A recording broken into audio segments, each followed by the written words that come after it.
few housekeeping issues.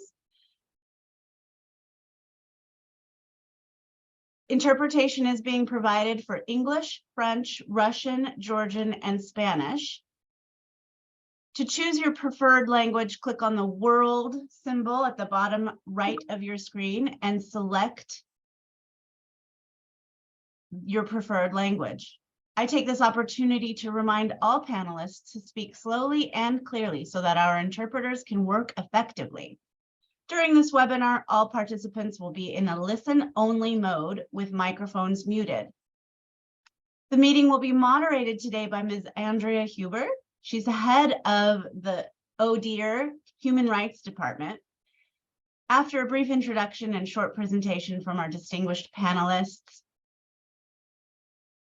Andrea will moderate an interactive discussion with all of you. Finally, the floor will be open for Q&A. If you would like to ask a question, please use the Q&A feature. You can do this at any point while the presenters are speaking. You don't need to wait until the end. You can ask your questions in the Q&A in English, French, Russian, Georgian, or Spanish, and we will respond to as many questions as possible to allow the panelists to respond. If you're interested in the response from a particular panelist, please indicate who you are directing your question to. At the end of today's webinar, we will share a link to a brief evaluation survey, and we encourage all participants to provide your honest feedback on today's session. Your feedback is valuable and helps us choose the topics and refine the format for future webinars. I want to, in a moment, I'll be quickly sharing a 10-second poll asking all of you to respond with which language that you are joining in. So I'll launch that poll here now. Just take a moment to respond with what language you're joining us today. That helps us understand what languages we should offer these sessions in the future. I would now like to hand things over to our distinguished moderator for today, Ms. Andrea Huber, head of ODIHR's Human Rights Department. Andrea, the floor is yours. Thank you so much, Natasha, for your very kind introduction, and as always, for the cooperation to you and your team, and also to our colleagues at DCAF, and of course to my own team as well, who have helped to set this up. Dear participants, on behalf of ODIHR, but also our co-organizers, it is my absolute pleasure to welcome you today for a discussion on what it means concretely to adopt a gender-responsive approach in border management. We're very pleased to see quite a lot of interest, and we hope that you will have many questions for us in the chat. The webinar, as Natasha mentioned, is one of a series of online events that we have set up in the past couple of years to promote and discuss the Gender and Security Toolkit. And this toolkit, we hope, offers guidance on how to promote gender equality within the security and justice sector, and how the security and justice sector can better contribute to gender equality. So please go to the websites of either of our organizations and check out the entire tool. Today we focus, as Natasha has mentioned, on Tool 6, and the Tool 6 is about gender and border management. The tool, as it explains in its introduction, lays out a framework to identify the multiple and varied gender aspects of border management. And what these multiple and varied gender aspects are, we want to discuss today. The tool is supposed to be a reference document for you to read and discover, identify all the aspects around gender and border management, but it's also the basis for a training guide for all actors that are engaged in the management and reform of border security. With our panel today, there are basically three main topics that we want to cover. Firstly, how border management policies are being influenced by gendered constructs. Second, we want to look into how the security apparatus of states can support inclusive, gender-responsive approaches to border management. And finally, we also want to look at the role of civil society. How can civil society be involved in the cooperation? and in capacity building so that more gender-responsive policies are created at the borders. To answer these questions, we are very, very privileged to have quite the lineup of experts from law enforcement, civil society, and international organizations who are joining us today. And it is my pleasure and honor to introduce them to you at first before I pass the floor to them. So first, let me welcome Djamilya Kaparova, who is the founder of the organization Insan. The organization has been active relating to gender studies, women's rights, gender-based violence, peace building, and more recently has also increased its work on gender and security. Djamilya is a member of the Public Council under the Ministry of Emergency Situations and of the Coordination Council for Social Protection and Children's Rights of the Kyrgyz Republic. Welcome, Djamilya, and thank you for being with us today. Then secondly, I'm welcoming Maria de Fátima Magalhães, who is Subintendent of the Public Security Police in Portugal and second commander of the police division Baixia Pombalina. I hope this is somewhat correctly pronounced in Lisbon. And previously, she was observer for the UN mission in Colombia, where she worked in the area of security. She holds a master's degree in law and has taught for several years at the Higher Institute of Police Sciences and Internal Security in Lisbon. So extremely important background for us here for the discussion today. Welcome and thank you for sharing your experience with us, Maria. Then I'm also welcoming and introducing to you Eugenia Reznikova, who is a colleague of ours at OSCE. She's working at the OSCE Border Security and Management Unit for 6 years now, if I'm not mistaken. And she focuses on gender mainstreaming in border security and management. She has also designed and delivered trainings on gendered aspects of terrorism, especially for the Mediterranean Partners for Cooperation of the OSCE. And currently, she works on a project that focuses on the identification of foreign terrorist fighters in a gender and human rights compliant manner. So also a very interesting additional background to our other speakers. Welcome, Eugenia, and we are looking forward to your intervention. I have two more speakers to introduce to you. One is Olena Vajdalovic, who is a human rights lawyer from the Romani community in Ukraine. She's senior advisor on legal affairs and advocacy of the Towards Dialogue Foundation.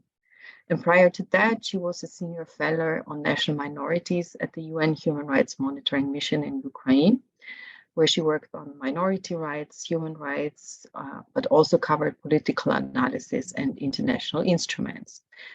She's also previously been a colleague of ours at ODIHR at our contact point for Roma and Sinti issues. Hello, Olena.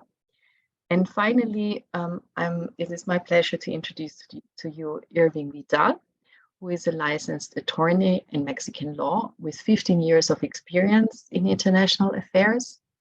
He served as the Director General of Interpol Mexico and as international legal expert and judicial cooperation expert for UNODC in Central and West Africa. Currently, he is Senior Border Management Advisor for DCAF for the office in Banjul in the Gambia. So from my long introductions, dear participants, you can see what a panel it is that we have here, the experience to share on the topic at hand today. Let me make a start with passing the floor to Maria de Fátima Magalhães. I went through it, I think, better the first time, but here you go. Maria, the floor is yours.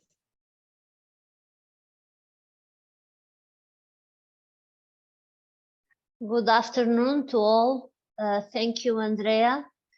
It is a great pleasure for me to participate in this webinar. I want to say thank you to Francesca and to Isabella for the kindly invitation. It's for me, it's the first time that I participate in this kind of works.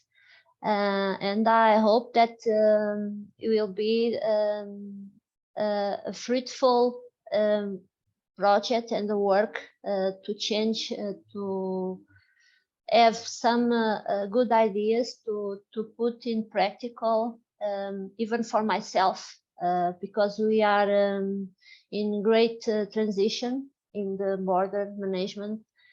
So I think I can learn so much with this. Thank you for the opportunity.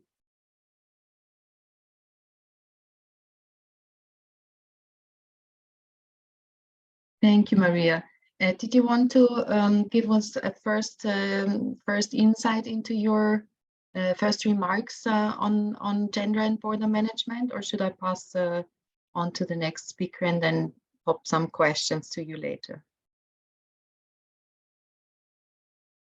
As I said, we are in transition with our border management because our border services were from the other force, and we are joining the two of the forces, and they will be in the public police security, and we'll be working together. But now we are learning a lot with them, with the kind of the toolkits that they use, because they have a great background from 30, 50 years. And now we are doing this transition, and we are making some courses to our agents field, because they will be working in the first line in our airports, and this is a work with very responsibility, and we are making some progresses in this learning and changing of information. Thank you. Thank you, Maria. It's of course good to keep in mind the different context of border management at the airport. The picture may look a bit different from land borders or borders at sea, and it's interesting to certainly in the transition phase to incorporate some of the elements that we will be discussing today. So thank you for that, and let me then pass on the floor to Djamilya Kaparova. Djamilya, the floor is yours. Здравствуйте, уважаемые коллеги. Я буду говорить на... Good afternoon, ladies and gentlemen. Let me speak Russian. I prepared a very short speech to make an introduction into my presentation. I represent Kyrgyzstan, where I live and work. You can see my flag of Kyrgyzstan behind me. It is the country in Central Asia, and we deal with border security in Kyrgyzstan. And this is the Border Guard Service and State Customs Service. And from the first day of independence, the Republic of Kyrgyzstan established legal relations with neighboring countries. Unfortunately, we have some complex issues related to some of the neighboring countries. The national strategy for state border management of the Kyrgyz Republic stipulates that there are a number of challenges, including issues related to legality of border. Only 60% of borders with Tajikistan have been stipulated, and some of the sections of the border with Tajikistan are under dispute, and we can speak about the chessboard order. And it happens that some people who live on the territory of the Republic of Tajikistan regard themselves citizens of our country. And we also deal with drug trafficking issues. And I represent civil society, and I must say that we are dealing with some issues related to education and cultural issues in border regions especially. Apart from that, we are facing environmental problems and the outflow of economically active population from border areas. And some of the residents of border areas leave our country, leave the Kyrgyz Republic and move to other countries. Let me now mention the issue of gender problems in terms of border management and border security. Civil society undertakes efforts to prevent and fight discrimination and human rights violation. I believe that we have to include more women in the bodies responsible for border security and border management. We have to promote gender-sensitive approach that has to be shared by male personnel as well. I tried to find the official number of state border staff and women among them, but this information is classified. Hopefully, we can base our insight on the media report from the Department of Public and Mass Media Relations of the State Border Guard Service of the Kyrgyz Republic. And it is reported that more than 700 women are part of a State Border Guard Service, and about 50 of them are officers. I believe it's not enough. We have to encourage more women who should join Border Guard Service. Civil society organizations, including women's NGOs, and I have been leading the women's NGO in the south of our country, bordering on Tajikistan.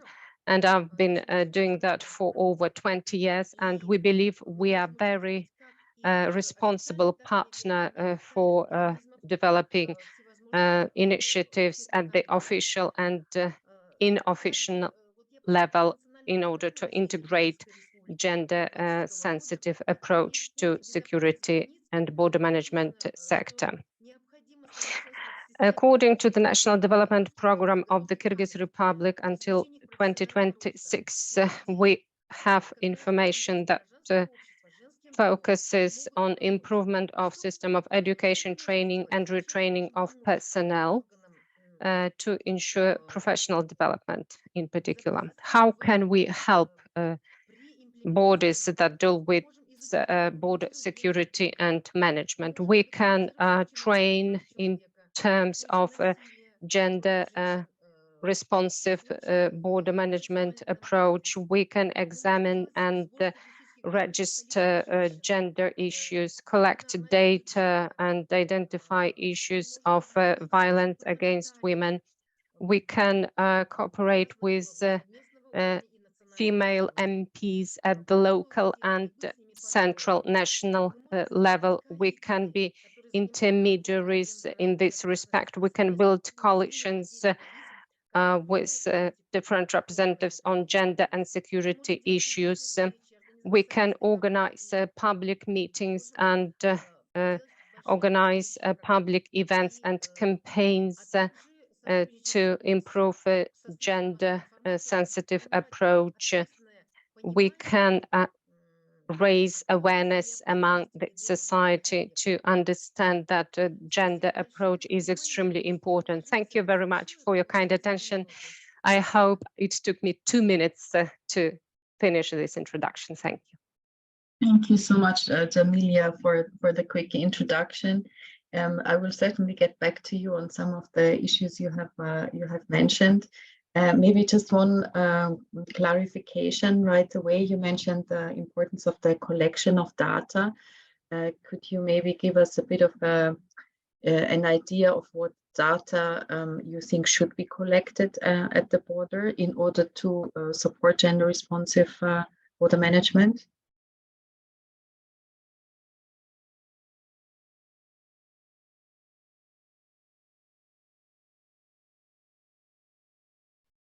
Я имела в виду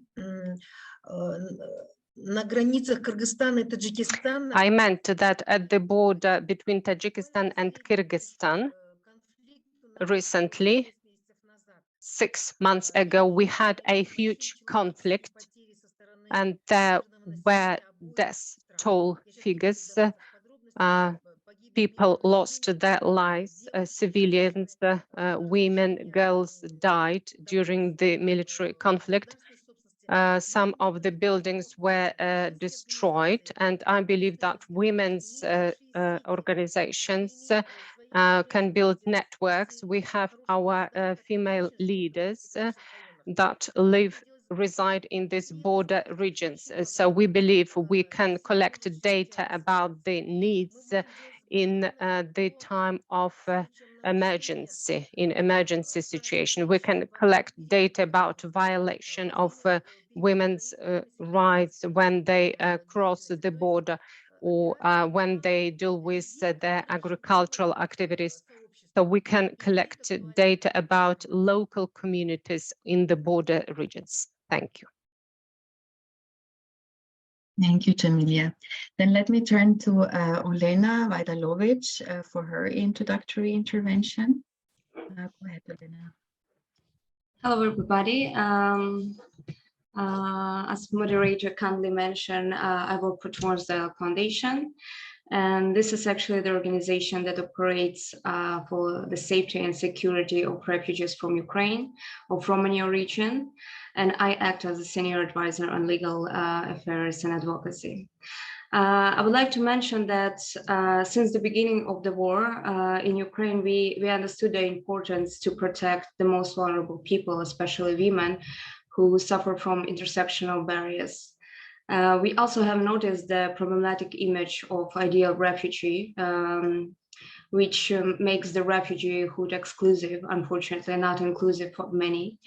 And so we also noticed that some people, they do not fit in this idealized picture. Unfortunately, we have to admit that not all refugees are perceived equally, and we are working in the foundation to eliminate and mitigate the contradictions that impede the exercise of the right to equal protection of the Refugee Convention. Also, just in continuation, I would like to mention that our foundation for the past 10 years we're focusing on its mission and believe that otherness should not be perceived as a threat, but as a real value. And currently, our main focus is providing a comprehensive support for Romani refugees from Ukraine, for them to feel safe and secure, both as immediate response, long-term services like psychological, legal, educational activization support, labor market, etc. And our ambition is to create the community for migrants, immigrants, and members of other minorities, but also for women and other communities members of Romani region to feel safe and secure.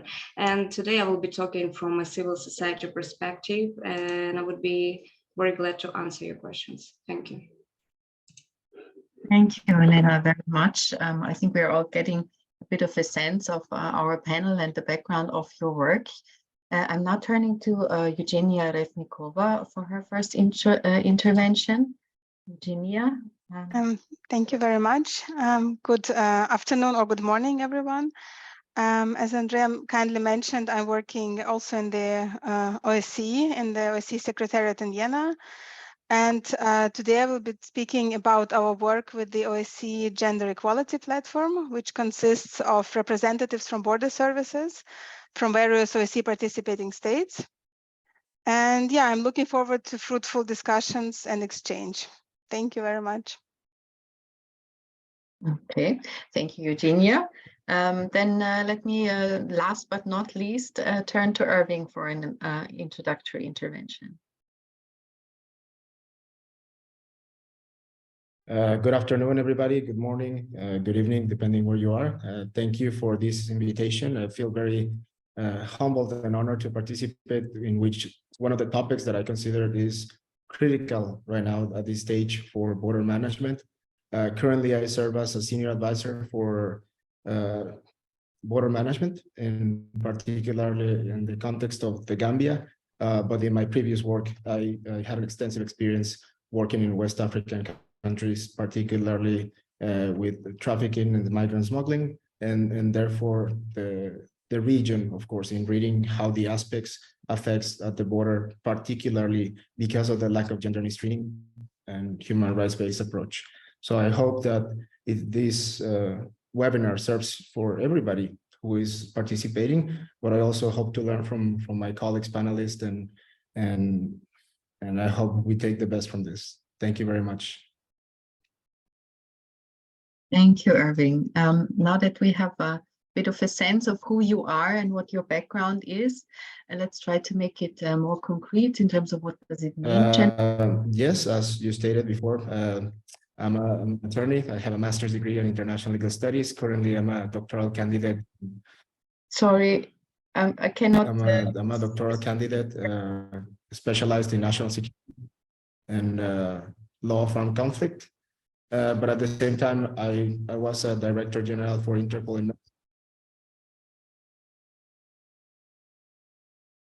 Can you hear me? I think the connection is. Yes, I can hear you now. Mm-hmm.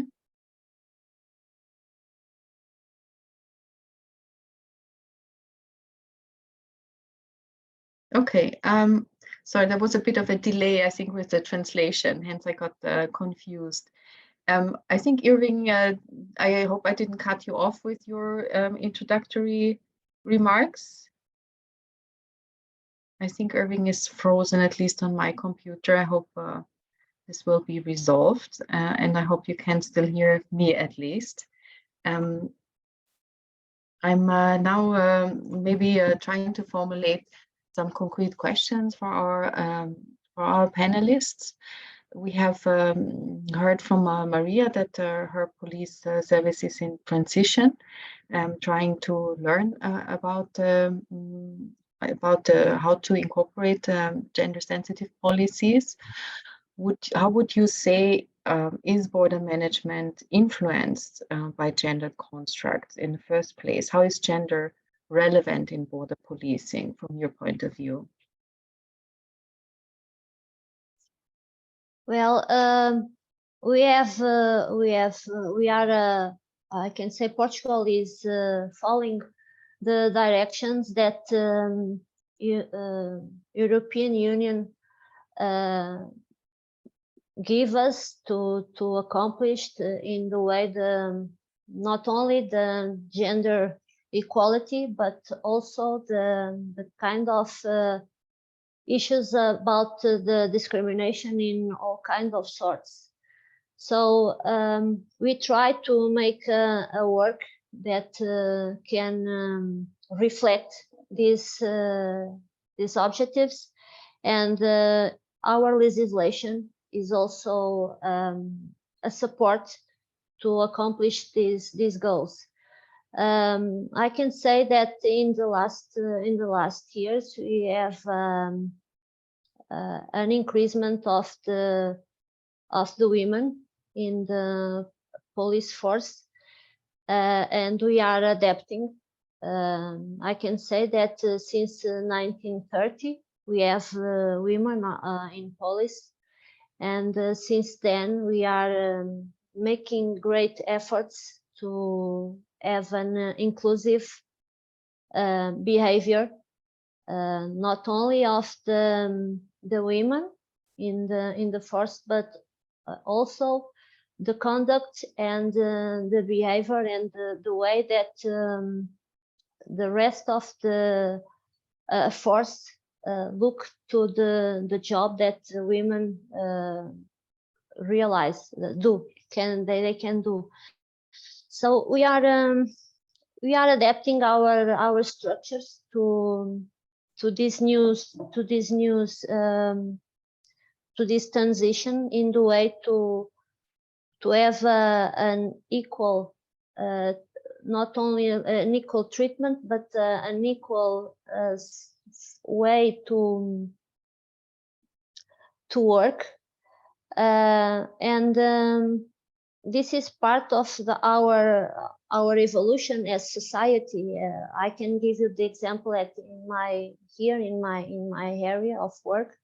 We have a school with 85 different nationalities, and this is a reflex of what we want for our society. Because if it wasn't this kind of goals that everyone has the right to an equal education, I think that many families don't bring their children, and especially their girls, to the school.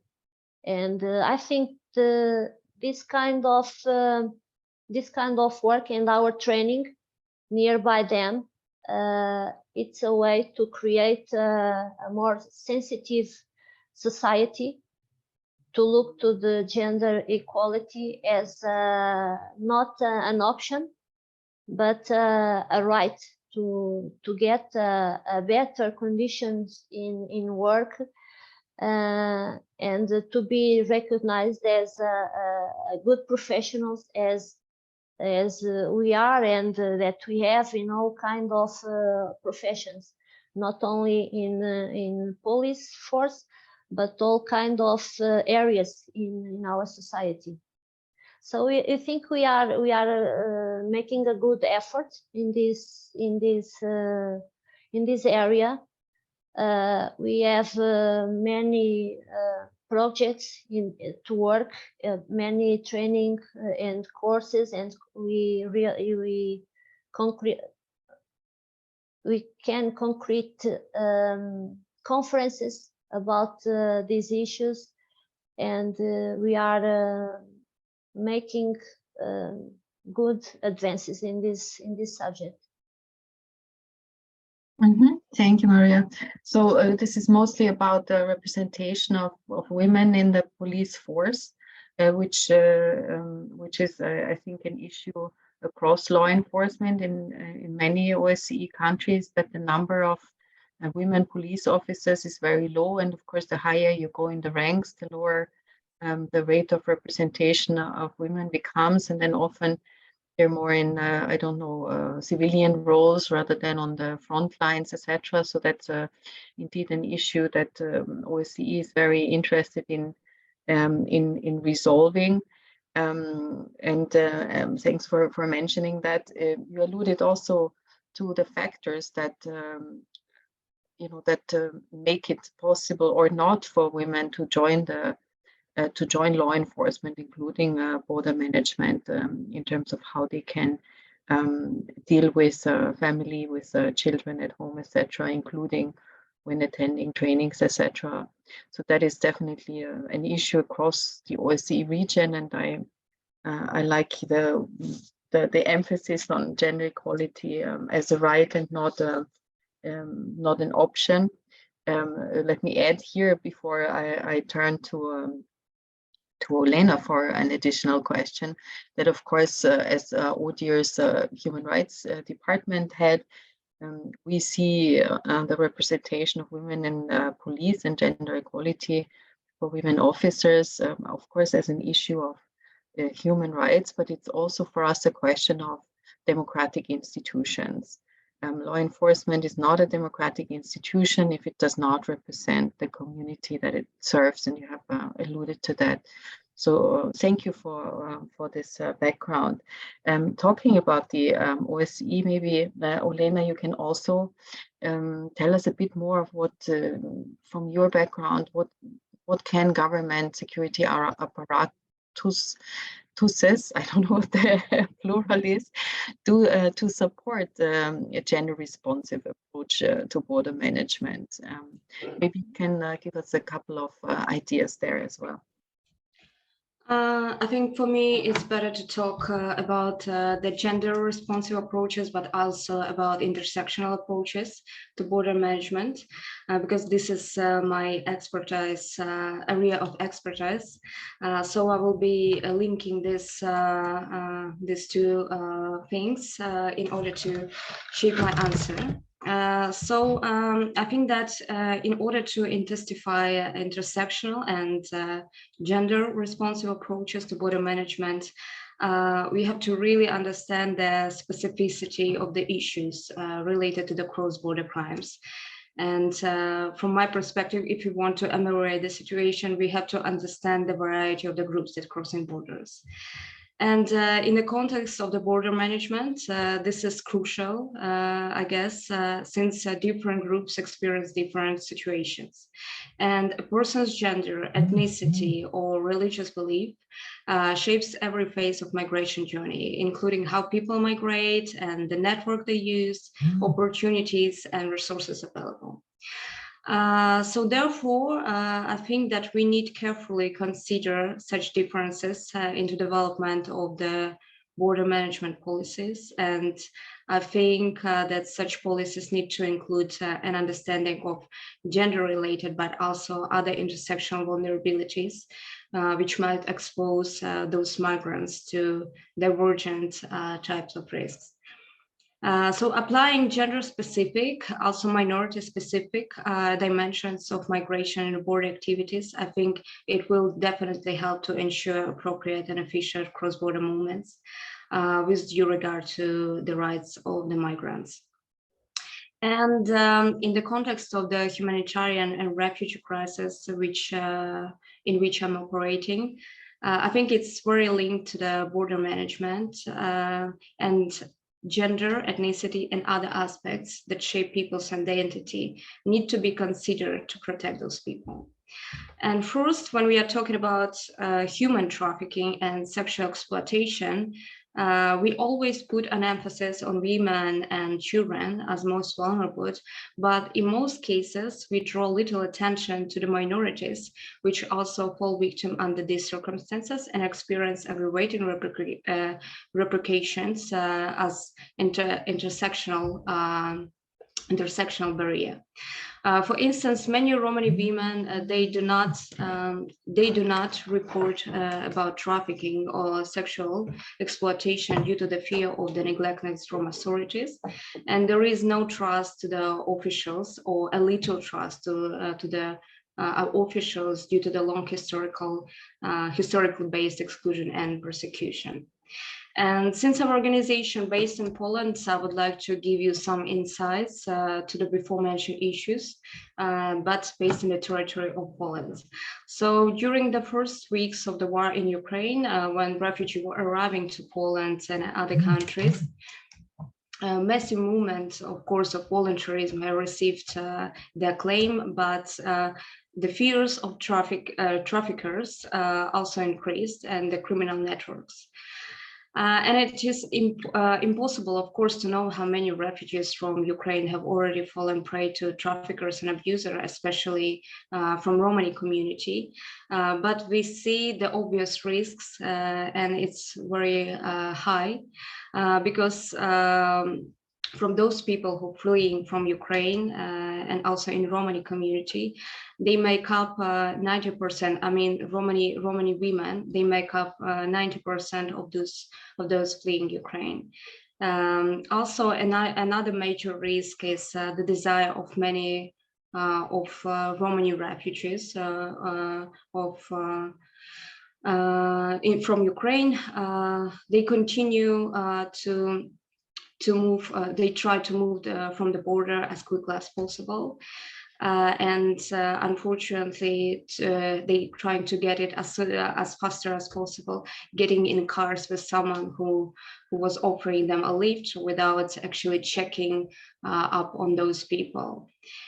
And I would like to say also that refugees, especially from the most vulnerable groups, they have a high risk to fall prey to predators also because they don't have the help from the, for instance, the humanitarian staff or substandard support in comparison with other Ukrainian refugees.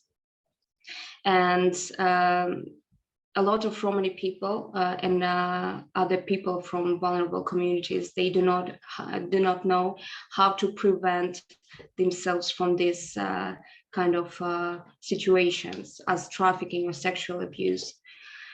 Of course, in our organization, we made a monitoring and research, and we know that international organizations, they made a huge effort in awareness raising campaigns, distributing materials to refugees on both sides of the border, with information on how they can protect themselves, and report about such incidents, about this sexual misconduct or criminal activity. Also, we know about the Blue Dots help desks, but we have a problem here, since we are asking ourselves whether those measures and this response is inclusive for everybody, because we need to think about that segment of people who are illiterate, or those who are extremely cautious to ask for such help, because they have a lack of trust towards government institutions, and they traumatized on the basis due to the, as I mentioned, historical persecution. And therefore, I think that in order to increase awareness as a response to this kind of cross-border crimes, in an inclusive way, we have to take into consideration the different segments of the society. We have to raise awareness about the informational platforms for vulnerable illiterate Romani refugees that include detailed information on how to access these services, including locations, phone numbers, and related social media platforms.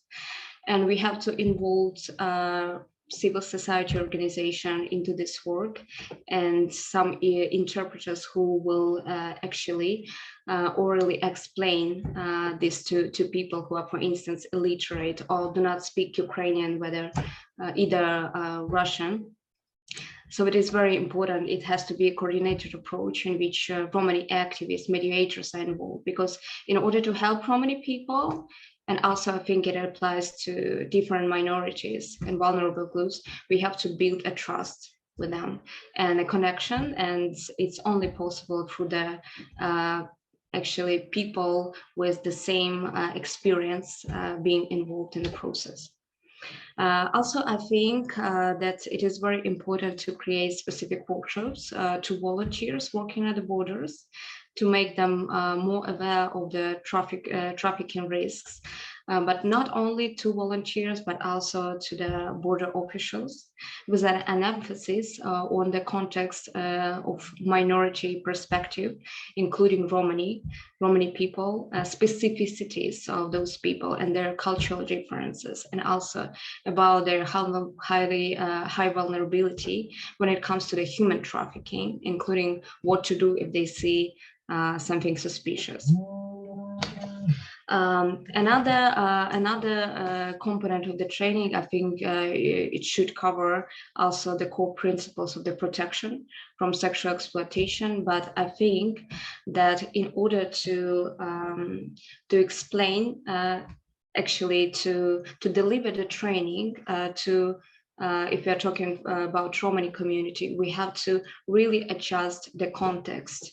And in order to adjust this context, because of the specificities of the minority background, we have to really consult with civil society and to involve them into the creating policies on the national level and also local level. I thank you. Thank you, Olena.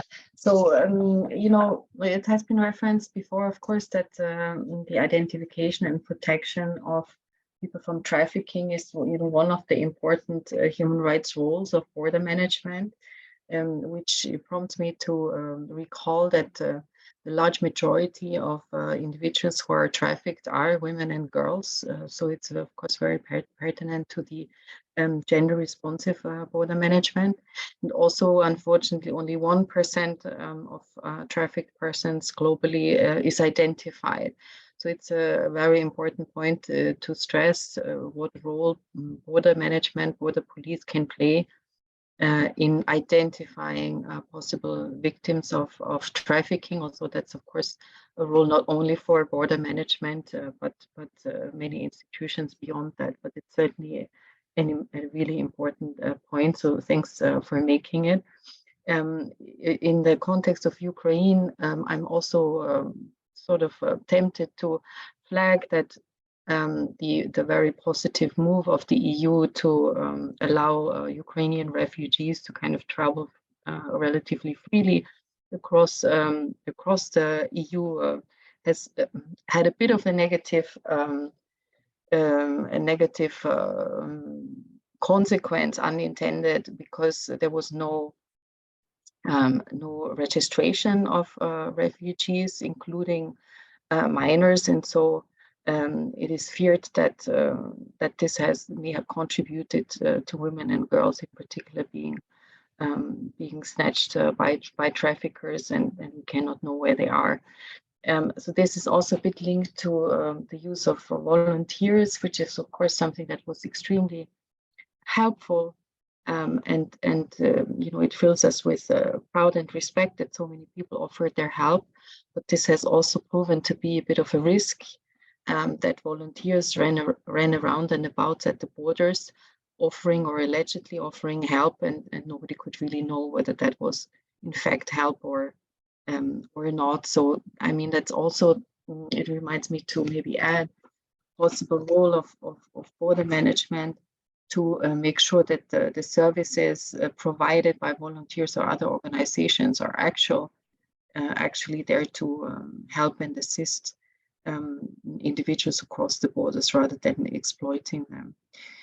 Sorry for that long speech, but I was just too tempted to add this.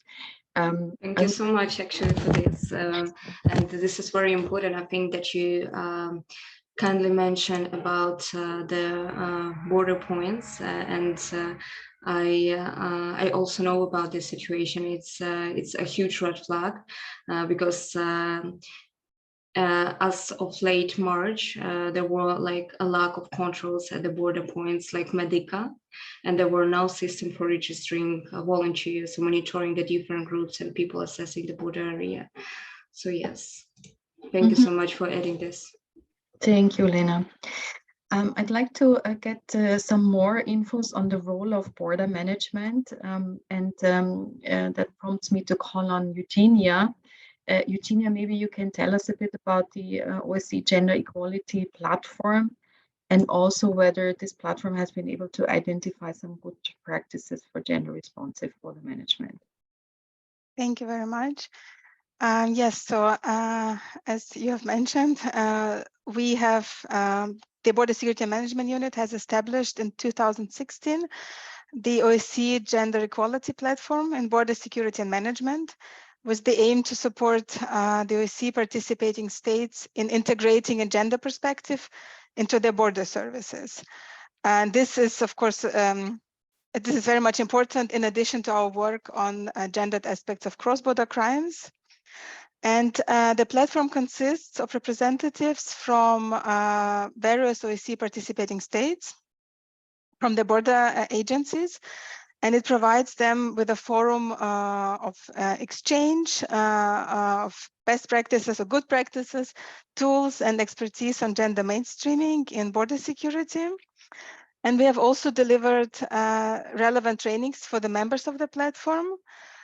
And we regularly conduct needs assessment to be able to respond to the current and emerging needs of border services in the field of gender mainstreaming, especially internally.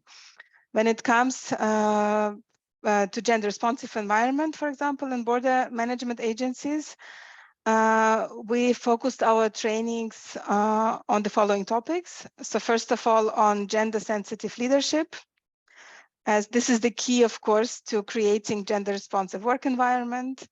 And this year we intend to specifically target senior leadership from border agencies and to conduct trainings for them.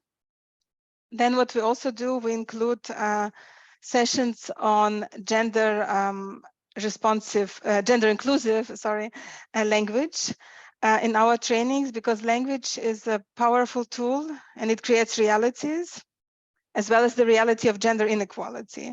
So we did also train the members of the platform on this topic and how to convey the importance of gender equality and gender responsive environment to the leadership in an effective way. And we have received quite positive feedback on that. So it seems there were some success stories. Then, of course, HR is an important component. We focus on that, and we intend to train representatives from HR of border services on how to make recruitment processes and campaigns effective and free from gendered bias and stereotypes.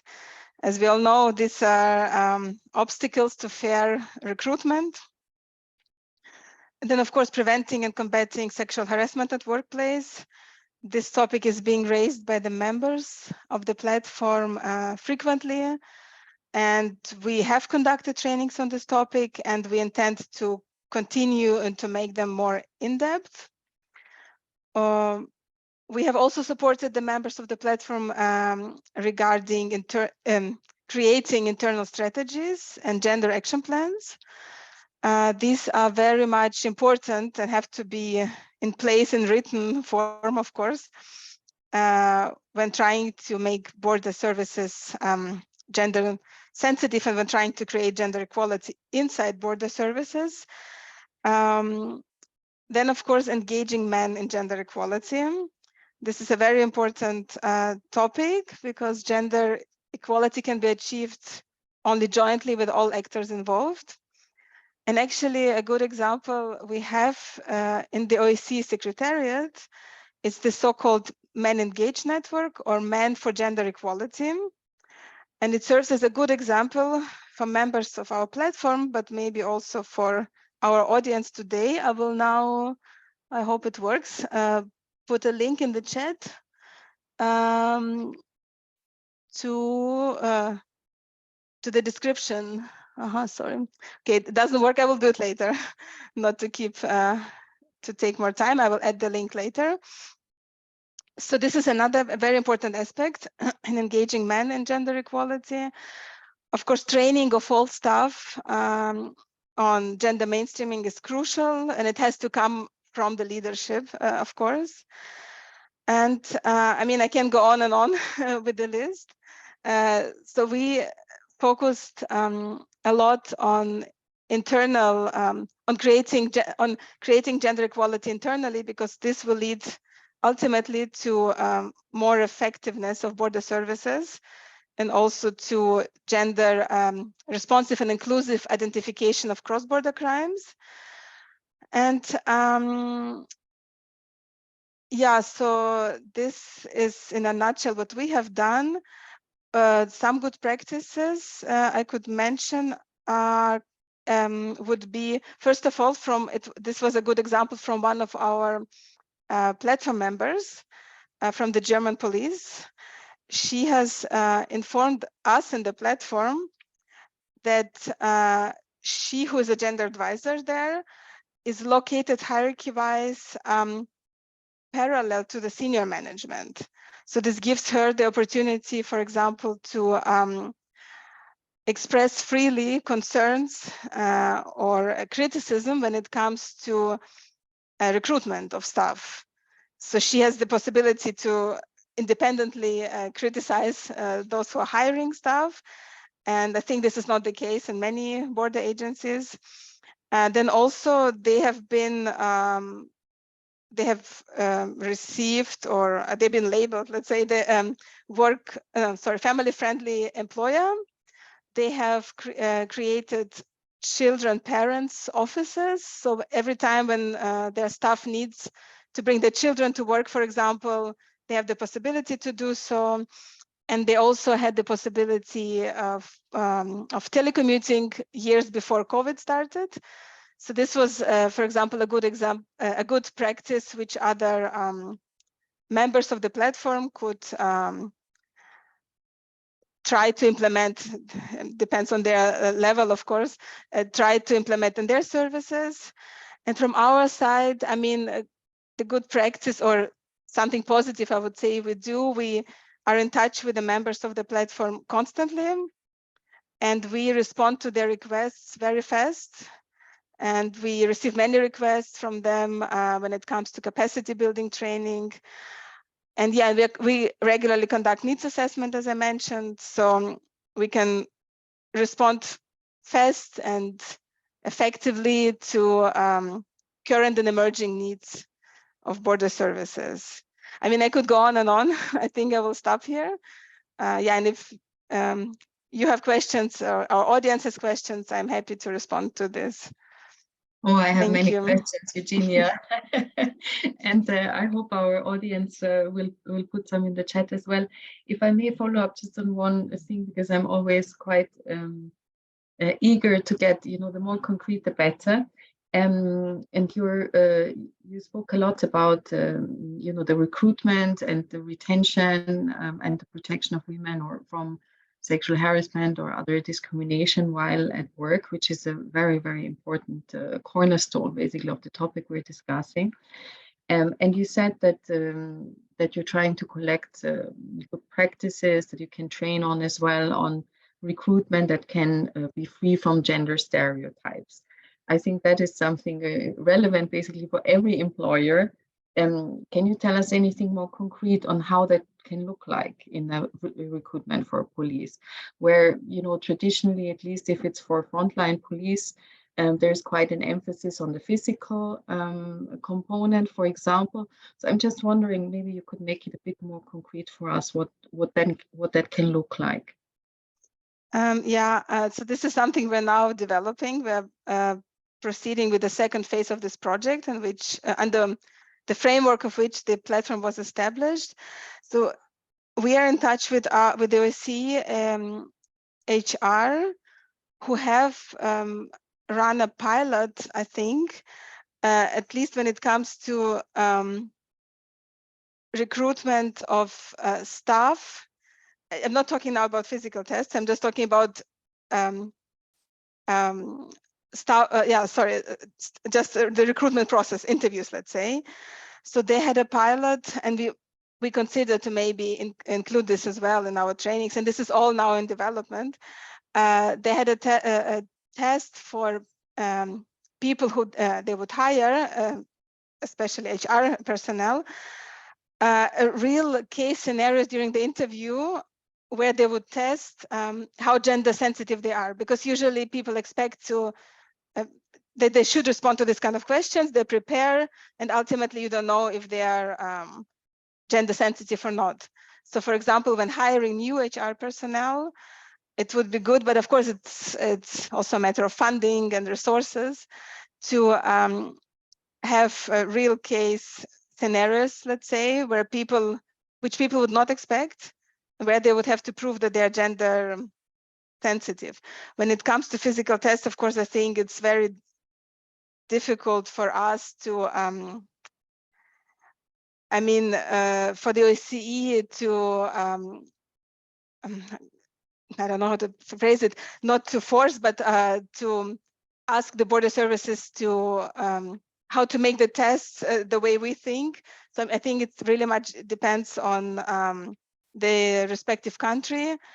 But we heard from, I think, the United States that there the physical tests are different for men and women. And I think they don't, but I'm not sure. I'm not 100% sure. I think they don't count as much as they did in the past.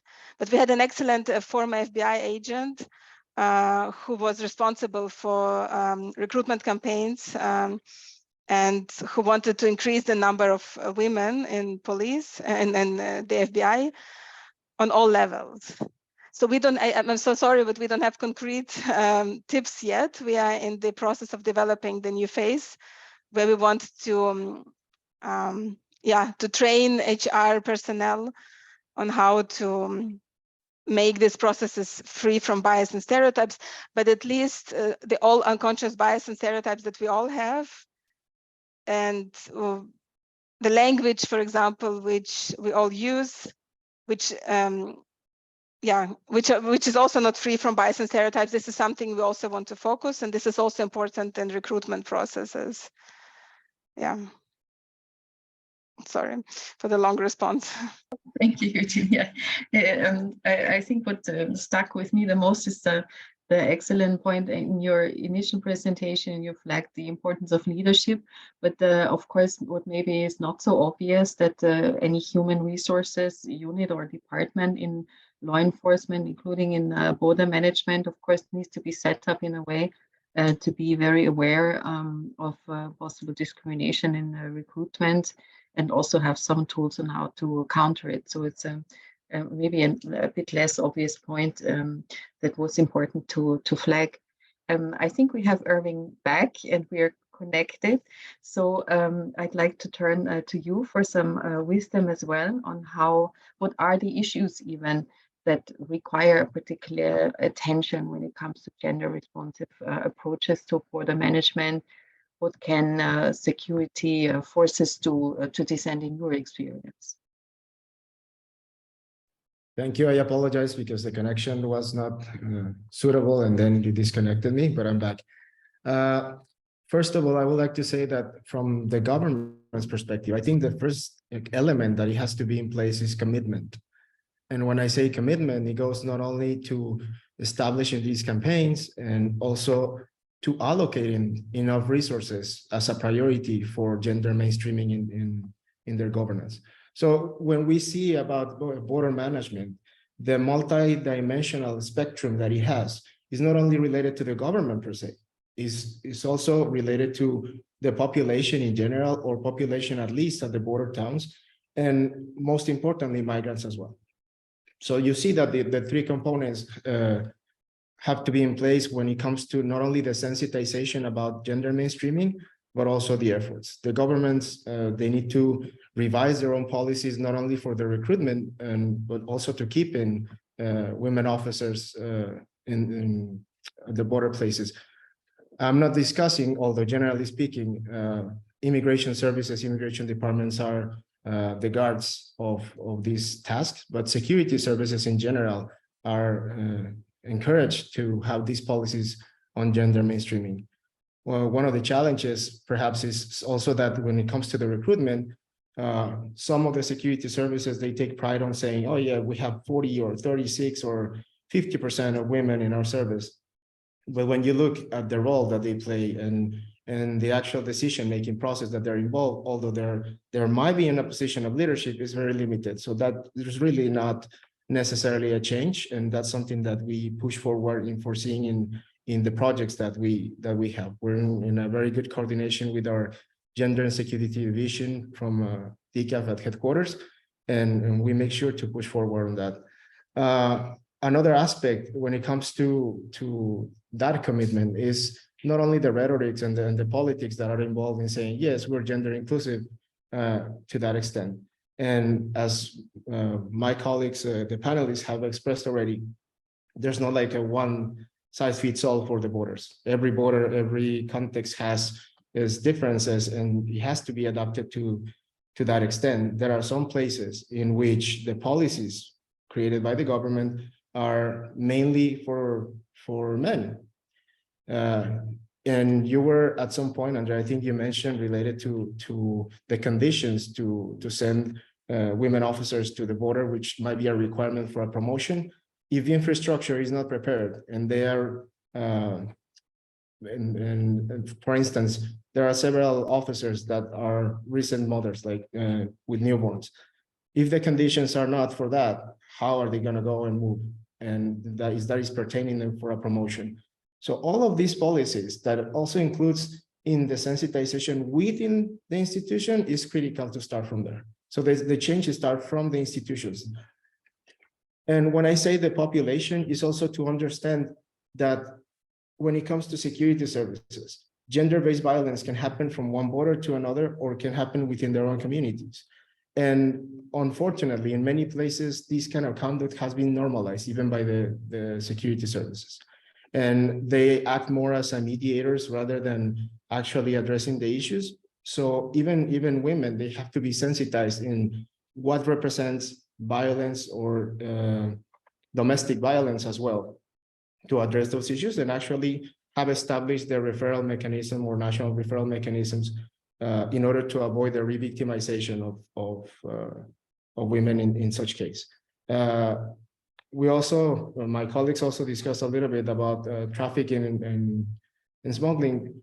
Well, trafficking in persons and smuggling of migrants is a big issue. Of course, the Security Council and its resolutions, the most recent, I think, is from 2019. It encourages the countries to address these issues at the border management particularly. And of course, targeting international organized crime. But if we don't include women, then we don't have the perspective, and we can re-victimize migrants more constantly as we think. I'll give you an example. There are victims of human trafficking for sexual purposes that are also traffickers, but it's because of their traffic. If the society per se, they just condemn somebody because they see or perceive that they're trafficking, they're not sensitized that a victim can also be or be committing a crime due to those circumstances. So as you see, training and capacity building is completely necessary. And when it comes to the integration of civil society to these components, it is critical also to understand what is the role of civil society and what can they do. Not only about gathering information, which usually is more efficient than the governments, but also bringing that connection with the governments in the capacity building sense. Governments, generally speaking, are reluctant to receive any criticism from the civil society organizations, but I think it's critical to establish a good sense of democracy, at least in addressing the inclusivity of gender. And of course, you have to address, depending on the region and the context that you are, how are you going to approach the gender-based or gender sensitization? There are some places like in West Africa in which homosexuality, for instance, is still considered a crime. There are some governments, for instance, that are now issuing birth certificates without gender or issuing passports with another picture that is not necessarily the one that reserves to the gender of the person. And therefore that creates a problem when it comes to another place. So that kind of sensitization within the population as well is necessary. And I think that all of that, when it comes to gender equality in fulfilling the Sustainable Development Goal number 5, it is extremely necessary to allocate those resources, as I said before, because governments, when they don't see this as a priority, and particularly now with the situation and the global crisis, they're allocating the resources to feed the people, particularly in developing countries, subsidize other measures. That doesn't mean that this is not a priority. So that commitment, which takes me back to my first remark, is have the governments committed to really understand why it is important to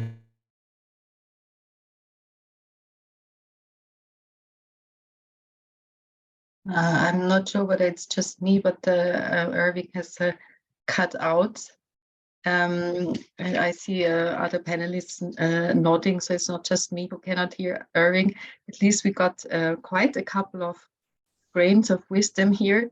You know, one thing which I wanted to add is Irving mentioned the question of documents and the problems that documents can cause in crossing the borders. Oh, here you are, Irving. you cut out. So let me just finish this sentence and I will hand it back to you.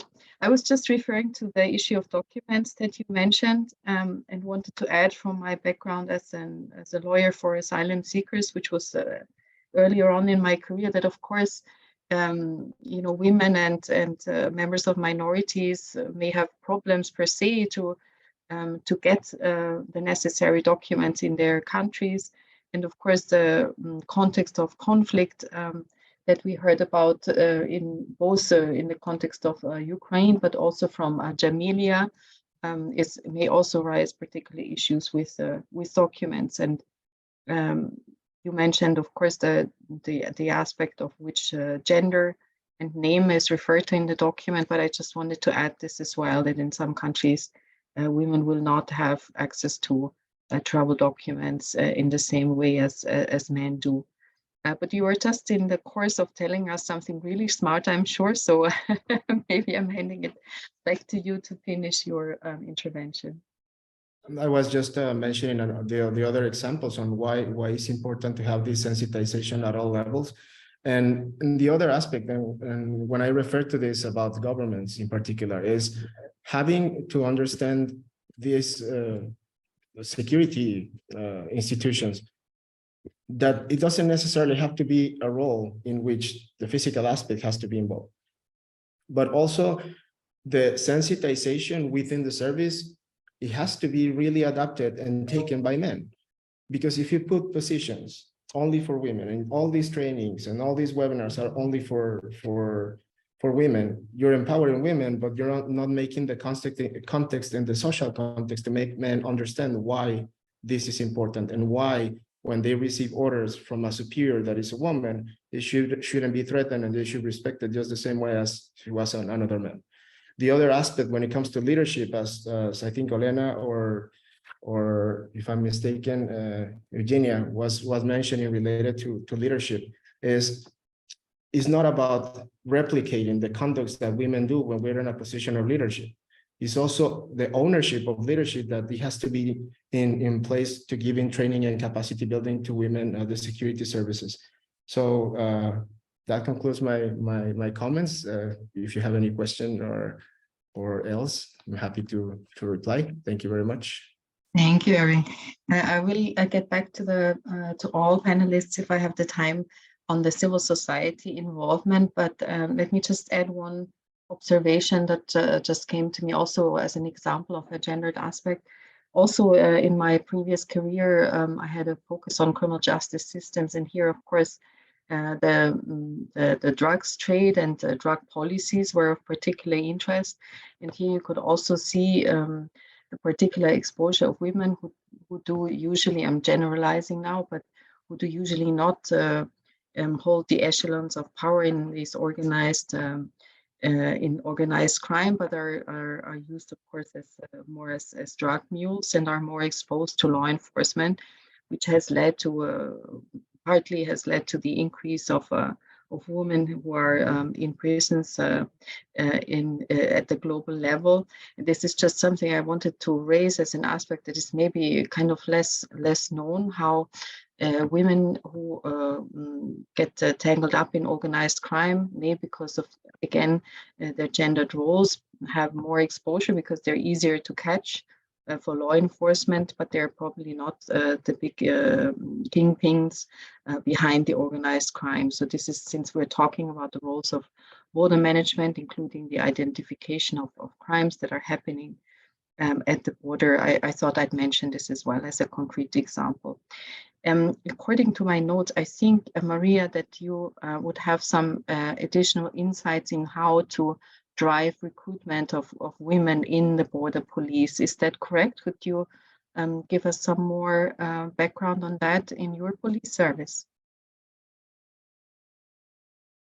Well, we in our recruitment some years ago, we changed the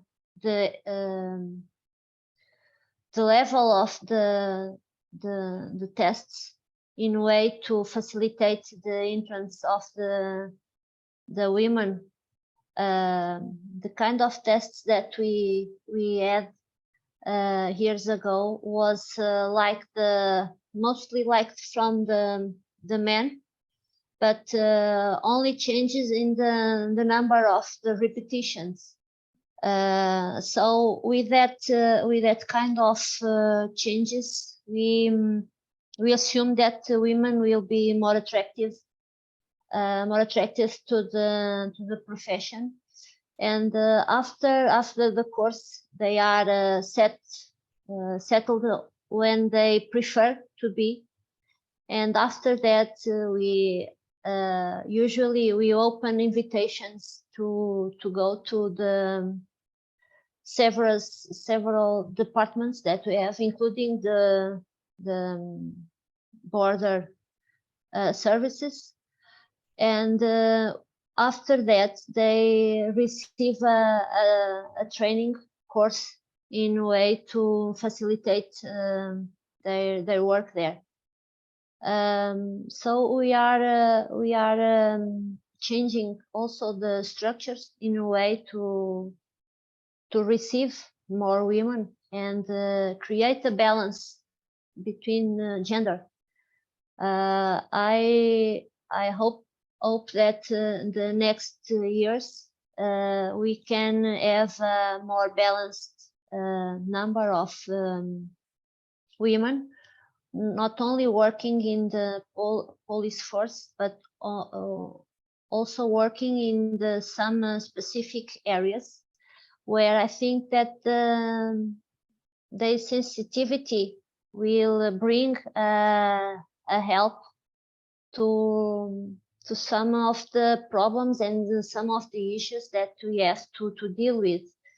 One of these issues are the kind of things that we have to deal in the border, such as the refugees, the people that for some change of life they have to change a country and they seek help in Portugal. We have a properly victim status. We have a properly treatment to them. They don't have to be with the other people that are complaining. They have a special treatment. They have a reserved area to speak with the police officer. We have a psychologist working with us. And I think that if we have more women working in this field, they will be more aware for some signals that these women have, such as if they are a victim of traffic or if they are seeking for help for some threat that they are being targeted. I think this will open us a new scenario, and I hope that will be have a good response to that with the increase of women in police force. Thank you very much, Maria. My colleagues have hinted to me that there is a hand raised in the audience, but I cannot see it. So I will need the help of my colleagues to point out to me who to give the floor to. Oh, here you are, Djamilya. You disappeared on my screen. Please go ahead.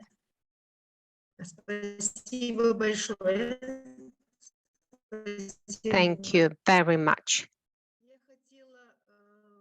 for this valuable discussion. I would like to reiterate and emphasize important issues. The National Action Plan in Kyrgyzstan is the fourth plan in a row until 2026. And this action plan says that we have to promote a gender-responsive approach in borders that deal with border management, with border security and law enforcement. So we would like to include more women in the state bodies responsible for security management and border management. Taking into account huge numbers of gender-based violence, for example, and we are dealing with patriarchal tradition and stereotypes and biased approaches. So it is very difficult to solve these issues in our country. Thank you. Thank you, Djamilya. Very well understood. Unfortunately, that is an issue quite frequently across the region. So let's hope that with our shared collection of ideas, we can contribute to overcoming this. We haven't touched upon one issue, and I know that Olena and Irving, but maybe other panelists have a view on that. What role civil society can play in this effort to get to more gender inclusive and gender responsive border management. Maybe I can first turn to Olena and then to Irving and of course Djamilya and Maria. I can also happily call on you later, and Eugenia is also back on that question. So maybe let's start with Olena. Thank you so much. I heard that my colleagues Irene and also other ones mentioned about the lack of documents and the high risk of statelessness of people, and how it creates additional barriers to exercise the rights and actually puts people at a high risk of trafficking and sexual exploitation. So I would like to provide you with some statistical data on Romani community. Romani community, even before the war, they were at a high risk of statelessness, and up to 20% of the estimated 400,000 that were living in Ukraine before the onset of war, they were stateless or at a high risk of statelessness. And you can imagine that how this risk creates and prevents Romani people from accessing actually the international protection and other forms of protection under the national law. And of course, it put them in the position that they will be in the situation where the predators and criminal networks will get advantage of these situations. We have a problem with the documents for Romani people, and a lot of them they lack such papers and identity documents, and this is a serious matter. And in our center, in our foundation, we are helping Romani people, Ukrainian refugees from Romani origin, to deal with such issues through the legal support and also in connection with our partners who are really involved in this issue. Answering your question about how can the civil society be involved in the response of actually in response to the cross-border crimes, I think that civil society organizations they need to collaborate in creating policies to enhance of course the gender responsiveness, but in an inclusive way. In an inclusive way with border authorities and institutions to help this gender-based violence and exploitation of migrants in border zones. But also they need to be involved in an implementation phase, such as including trainings on gender and trafficking for border authorities, as well as introduction of the police women's unit. And I think that the purpose of such trainings, they should aim to strengthen the capacity of governments, officials to detect actually trafficking in persons and smuggling of migrants, and to improve the respect for the rights of all gender groups and also minority groups involved, I mean, from the minority perspective. And I think this is very important. I know that my colleagues already mentioned this, but I think that increasing the presence of female officers, but again, I would like to put an emphasis. Female officers need to be also from the minorities group. And I think it will improve the situation drastically. It will improve the law enforcement response to the violence against women and actually reduce the issues related to GBV and any type of discrimination. And also we will actually create a response to the risk of trafficking for the most vulnerable groups as refugees of marginalized groups as Romani people. And I think that I would like to mention also Our monitoring. So in our foundation, we are doing monitoring on a constant basis of the needs and challenges that so many people, refugees from Ukraine, are facing.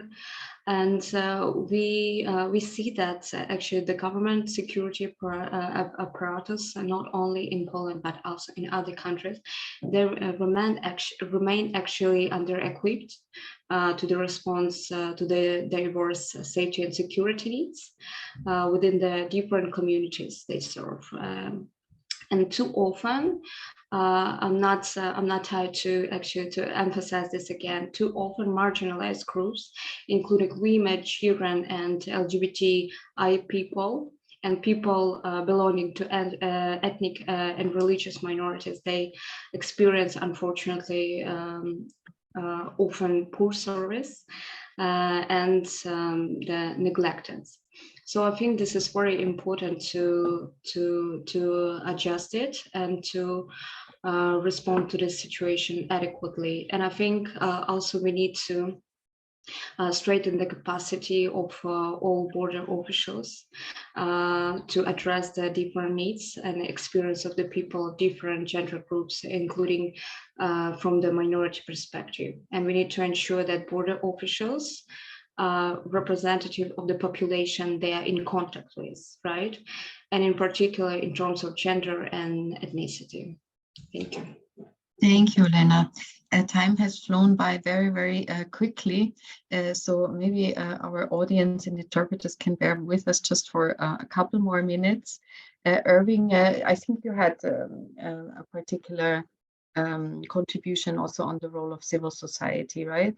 I think otherwise I managed to sort of give equal time to all the panelists, but I'm afraid we've run out of time. Something, if you can keep it short, Irving, apologies, go ahead. No, I will. Thank you very much for giving me the floor again. Just related to the civil society organization and their involvement, many of these countries related to not only international obligations on gender inclusivity, human rights, or even trafficking in persons and smuggling of migrants, many countries have not domesticated the provisions yet. And if they have not domesticated those provisions, then the governments are reluctant to act on it because, well, there's no law or legislation related to those topics. Second, I think ensuring that civil society can serve also as an oversight mechanism for border and security institutions, but they need to go and visit the places, right? And they can also conduct assessments, gender assessments, particularly in the locations that they know the conditions better. And of course, with that data collection, make recommendations that are feasible as well, realistic. And I will say a couple of more points, but just making accessible also for gender-based violence complaints, accessible for the society, for migrants. It's also important, and civil society and their involvement can support really the government to do that. And of course, establishing the national referral mechanisms to avoid the re-victimization in such case. Thank you. Thank you, Irving, and I apologize that we're not able to go into more detail because we've run out of time. What I wanted to offer maybe in 2-3 minutes is a very, very short summary, if I manage, based on the things that I have jotted down, and as I always like to end these events with maybe a bit of an overview. And then there's a very short survey for you, dear participants, just to give us some feedback on how you found this event and whether it was useful to you. So trying to summarize, I think one really top issue today, maybe not surprisingly, was the representation of women in border management, including in senior roles, and how that can be supported in recruitment that is at least conscious and tries to avoid gender bias, as well as combating sexual harassment and discrimination during the service in border police, which is also an important component, of course, in the retention of women police that has once been recruited. And we have heard how important it is to have leadership really stand firmly behind this goal, and also that the respective human resource departments in police need to make this a priority and need to adapt tools in order to achieve that. We have heard about the importance of training and also retraining of all staff on what gender inclusivity and gender sensitivity means. And that leads me to move maybe to the subject areas in which border management needs to be gender sensitive. So of course, there are different contexts at borders, as we have heard. People cross borders at airports, land and sea, and there are very different contexts to this. But also we've heard from Djamilya and Olena in particular that, of course, where there is conflict or border disputes, there are additional difficulties and additional risks for people who are crossing the borders. So one of the particularly important roles of border management is to protect individuals who are crossing the borders, to identify criminal activity, but I would add also to provide access to international protection according to the Geneva Convention for Refugees. You've heard how important it is that individuals crossing the border trust the police in order to also help them identify perpetrators of crime, in particular traffickers, and that there are additional vulnerabilities of people, in particular if they're from minorities, if they're illiterate, if they're persons with disabilities, etc. We have also touched upon briefly about additional problems like language issues and also documents, the risk of statelessness, the fact that some groups in society may have more difficulties in accessing the necessary documents to cross the border, and maybe in difficulty because of that, or at risk also to be prey to fall prey to traffickers. I think that I heard from Irving's intervention that the protection mandate of border police is maybe not only for exactly those individuals who cross the border, but also those who live at or near the border. I thought that is an interesting thought. And then finally, when it comes to the role of civil society, we heard that they can be useful for police to contribute to gender-sensitive border management in various regards, including the development of policies, but also implementation and monitoring of international law and the training of border management. We've heard about many initiatives that our panelists reported on that are going on in their institutions, in their police forces, which gives us some hope that we will be able to maybe report about some additional good practices very soon. I'm now, I think, calling on our colleagues to run this quick survey. And I'm not sure whether I'm handing back to Natasha, but at any rate, a big shout out and thank you to the colleagues at UN Women, DCAF, and ODIHR for organizing this. A big hand to our panelists who gave very interesting contribution from so different backgrounds. I found that was particularly interesting. I apologize that I wasn't able to go back to some of you in the end, but I'm conscious of our interpreters maybe also wanting to log off. So if our participants are kind enough to stay with us for the feedback survey. Otherwise, thanks again for spending your time with us. I hope that it was interesting for you and you were able to pick up some additional new ideas and backgrounds. Please also refer to the resources that were shared in the chat and visit the websites of our organizations to find out more. Thanks again, and I hope to see you soon again at another event. Thank you. Thank you.